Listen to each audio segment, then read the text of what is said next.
Hello everyone. First of all, I would like to thank the Prague European Summit team for inviting me to speak about plastics in the oceans.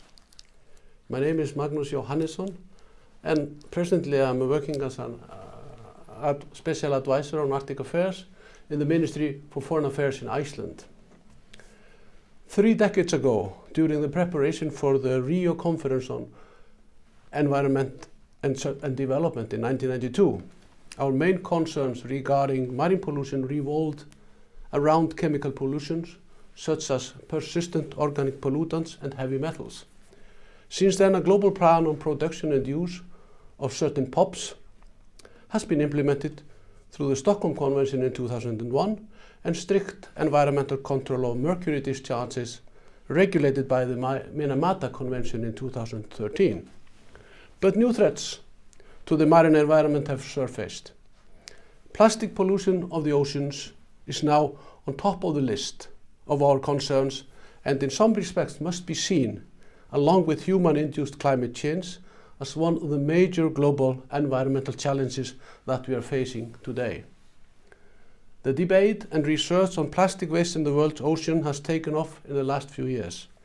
It is well established that plastic litter is found literally everywhere in our environment and that the world's ocean provide the eventual sink for many types of plastic waste. And plastic does both swim and sink. Plastic components have been found on the seafloor as deep down as 11 kilometers below the surface.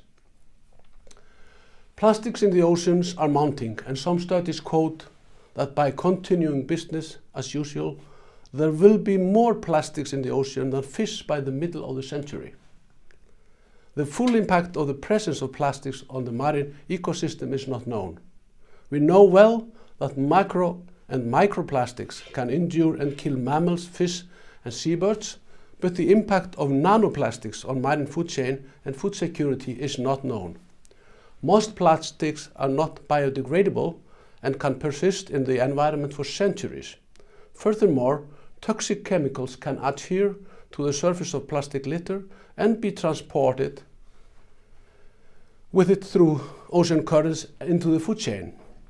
Studies have indicated that around 100,000 marine mammals and turtles and 1 million seabirds are killed by plastic pollution every year. There is every reason to take firm actions now to improve management of plastics with the aim at halting all flow of plastics into the oceans. Plastics in the oceans originate from a wide variety of sources and reside both with human activities at sea and on shore. Incomplete collection and management of solid waste and insufficient management of wastewater are the main onshore culprits, while fishing activities, shipping, offshore mining, and aquaculture provide the main sources at sea. There are, for example, recent studies in the Arctic which show that fisheries are responsible for over 50% of macroplastics in parts of the Arctic Ocean.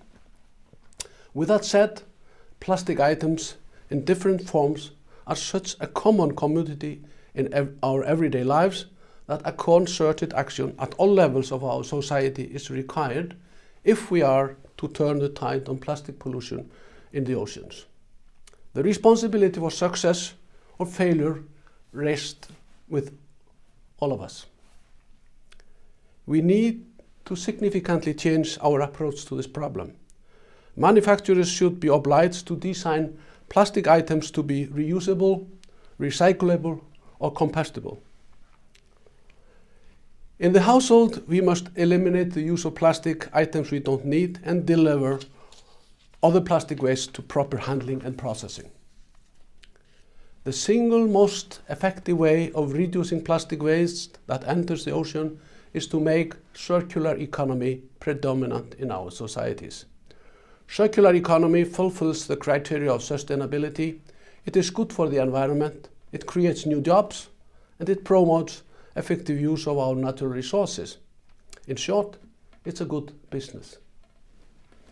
Circular economy, compared to businesses as usual, could reduce plastics entering the oceans by 80%, and it would also bring about sizable reduction in greenhouse gas emissions, generate savings and create significant number of new jobs. To make the necessary shift towards circular economy, governments need to use both carrot and stick. Legal obligations should be put on manufacturers, mandatory requirements on offshore activities to ensure responsible management of their plastic waste, including marking of fishing gear. Local government must provide the necessary infrastructure for effective collection and recycling of waste, and companies and individuals required to sort and return all their plastic waste. A return fee for valuable plastic material could be introduced to encourage return and recycling of the items, not just for water and soda bottles. In my opinion, we need to use economic incentives much more widely and strategically to reach our environmental goals. To succeed in making this shift, we need innovative collaboration and partnership, but most importantly, we need leadership. I take this opportunity to strongly encourage the European Union to take the lead at the global level to bring about the necessary changes in the production and use of plastics and turn plastic waste into a more forceful economic commodity. In my opinion, it would have a strong environmental impact, not only in the EU member states, but worldwide, and serve to reduce the load of plastics in the world's oceans. Lastly, I'm pleased to inform you that under the current Icelandic chairmanship, the Arctic Council has made actions against marine litter and plastics a high priority issue in its work.